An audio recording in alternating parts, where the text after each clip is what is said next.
Don't you just love when the jungle life makes it into your hotel room? Don't get me wrong, he's very cute, but I don't want him in here because I don't want him crawling into bed with me like that frog did the one time. So, sorry little gecko, but you must go. Sup, dude?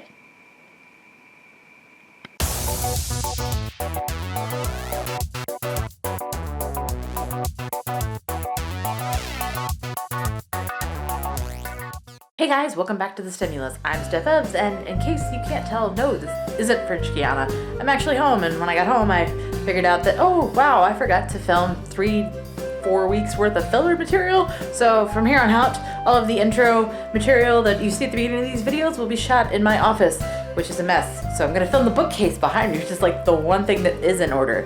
But this is actually gonna be my new studio. I'm so excited that I'm gonna have a space again with a green screen and studio lighting, so it's gonna be great. So until I get that done, no green screen videos. But yeah, let's talk about week 3 of launch base. So at this point, we had completed testing of the spacecraft and we were working on fueling and getting them mechanically integrated so that they could go and be encapsulated in the fairing, which is the top part of the rocket where the payloads sit, in the following week, on week 4. This week, we didn't have a whole lot to do electrically besides battery charging, which typically isn't a huge deal, but for this time, it was because this was the first battery charge post-fueling. Now, for the large spacecraft, the big ol' honkin' school bus-sized spacecraft, this is a huge deal. You have a fully fueled spacecraft that is filled with this very volatile propellant, and you're going to apply electrical power to it. So it's a huge hazardous op. They clear the entire building of like any unnecessary personnel. And the same thing was true for us, even though our propellant really isn't that volatile. So the only 2 people that were left were Ivan and I. Ivan was the guy that was filming me in the last video when I was learning how to drive. But other than that, we did some cable lookups on the launch vehicle. Basically, when our spacecraft will be mated on the top of the launch vehicle, we'll have cabling that runs all the way down to this place called the Cody room, which is where our EGSE rack is, and basically from there we do electrical stuff. If we needed to, we would test the spacecraft using these cable hookups. So basically we're testing the cables to make sure that they're going to be able to communicate with the spacecraft when they're sitting on top of the rocket. So that was what we spent a lot of our time doing this week, aside from the battery charging. Other than that, we hung out a lot this week. We kind of got to relax, take a couple trips. And one big thing, the biggest thing this week, was that we got to see the launch of the Arian 5. I tell you about it, but I won't do justice. So with that, let's just take a look back at this week.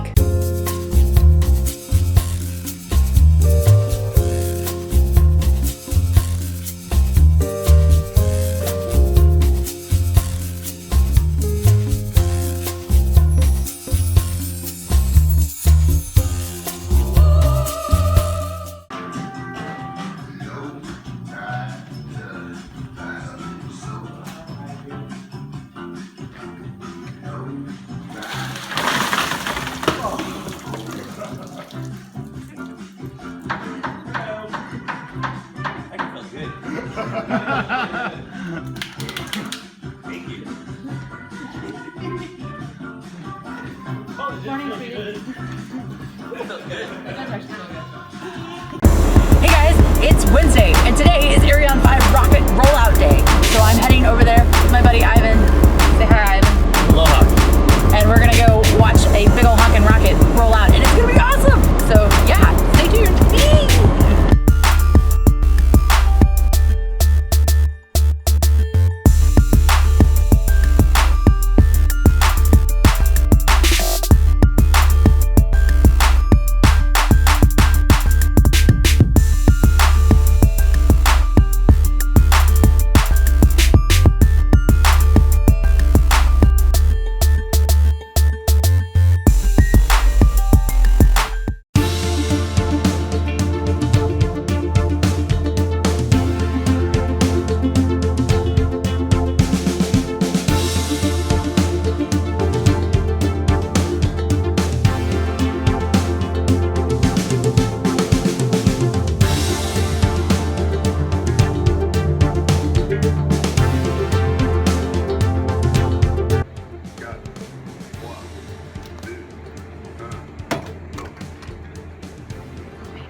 So we just got back from the VA-232 launch, which was the Arian 5 launch that put up Intelsat 36, which was built by SSL, and Intelsat 33E, which was built by Boeing, and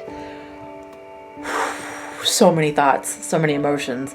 So yes, my hardware is not going up on this flight. Mine doesn't actually go up for another 3 weeks on September 15th on a Vega rocket, which will be much smaller. But this was my first rocket launch that I got to watch live, and I just, wow, it was such an experience. So the way this works is we were in the viewing room, which is outside of the fishbowl, which is the control room. And basically we get to watch the countdown. We all had our little translator earpieces in. And then with about a minute left to go, they clear the hall and they send everybody out to an observation terrace. And we were standing out on the observation terrace and it's night, it's pitch black. And all of a sudden you just see this glow start off in the distance. And then all of a sudden these plumes just start shooting up and you see the rocket lift off of the pad and it just shoots up into the sky. And I've watched hundreds of rocket launches on live streams and nothing compares to this. I'll put the footage in at the end of this and the audio will probably be off, but you'll probably hear me borderline trying not to sob because it was such an emotional moment for me.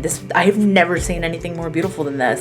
And for me, it was such a career affirming moment that yes, this is exactly what I was born to do. This is exactly what I want to do for the rest of my life. And I don't know what I'm going to do next month, guys. I don't know what I'm going to do when it's my hardware going up. Watching somebody else's hardware going up was so emotional for me and so incredible. Yeah, just, wow. It took every ounce of me not to openly weep at just the immense beauty and the appreciation that I have for what I witnessed. Humanity just breaking Earth's gravity to send things into space. And it's such it's such a monstrous accomplishment and it's something to witness. And I straight up lost my cool and fangirled and had an emotional response that I was not fully prepared for, but it was so amazing. And congratulations to Arian Spas and Boeing and SSL and Intelsat on a successful and stunning launch. And I can't wait to become a part of the club next month and launch our 4 SkySats into space. It was amazing. And now I'm going to go grab some dinner because what else do you do when your legs are shaky from a rocket launch? Good morning. It is Saturday. It is the last day of week 3 here in French Guiana, and today we actually have a day off. So we are headed down to over to Cayenne, which is about an hour from here, and we have this awesome service out here that helps us out when we are down here for launches and stuff. And it's called Freelance, and Freelance puts together a bunch of fun stuff. So today we are doing a river trip in Cayenne, and it's going to be awesome. So I am currently slathering up with sunscreen and DEET, so no mosquitoes, no sunburn. It's gonna be great. Woo!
definitely an awesome week, but things are starting to wind down. So next week we will get encapsulated and get ready to launch. And after week 4, we send everybody home. I didn't take a lot of footage on week 5, so weeks 4 and 5 will kind of be together in the next vlog. But with that, thank you guys so much for watching. If you like this video and you want to see more content like this and continue to follow me on this journey at Launchbase, please feel free to give this video a big thumbs up and subscribe to the channel. If you want to get in touch with me outside of this, please feel free to check me out on Twitter at @thestimulus or on facebook.com/thestimulus. But that wraps it up, guys. I hope you have a wonderful rest of your week. Stay well, stay awesome, and I will see you next time.